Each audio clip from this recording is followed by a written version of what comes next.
Hi, this is Dr. Duncan, and welcome to Clearlight Sauna Mailbag, where we answer questions that you've sent in.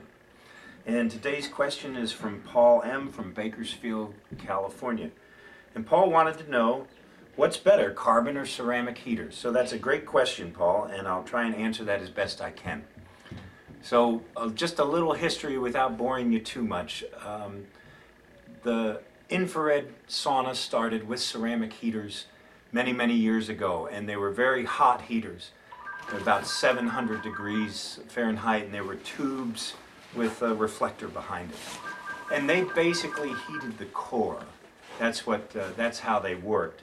And we definitely got some good effect from that. But what we found in studying infrared saunas and how it reacts with the body for detoxification was that if we could get the infrared to be a far infrared, then that would act on the body in a better way to get the toxins out. And so how you'd have to do that is by spreading the heat out. And that's why we have these big carbon panels you see today. So that's been the genesis over the years from these very hot heaters. Now the same amount of energy is going in the body to the big carbon heaters. So the carbon heaters produce a far infrared that's more in line with the resonant frequency of the human body. So we emit infrared from our bodies at about 9.4 microns.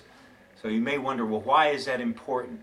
As we give a large percentage of the energy from the heater back to the body in that same wavelength, what happens is called resonant frequency. And it's the same thing as how you break a glass with a voice. I don't know if you've ever seen, there's some YouTube videos where if you sing the same note into a crystal glass, you can shatter that glass. It will start to vibrate. And that's what we want to do with the cells in the body. Because when we bring that in, then the cell will start to vibrate, and that helps the toxin to cleave off. Then it can be eliminated from the body. Now, there was a big problem with carbon heaters that I found when I first started studying these about 12 years ago. And that is, if I would take my hand and put it like right here up against the heater, if I pull away from a plain carbon heater, and that's still true today, you get about 5 inches and the heat drops off. You can't feel it. And since the carbon heaters or any heater in the infrared sauna, it doesn't really heat the air, it's critical that you be able to feel the heat, because that's how it works.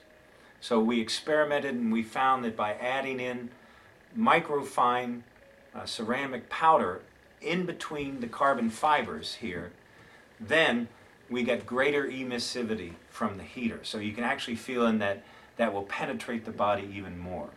So we're the only ones that offer a carbon ceramic combination heater that gives you the great wavelength of the carbon heater and the great emissivity and penetration of ceramic, and we combine those two together to give you the very best from Clearlight. So we appreciate your questions and look forward to seeing you again on Clearlight Mailbag. Thank you.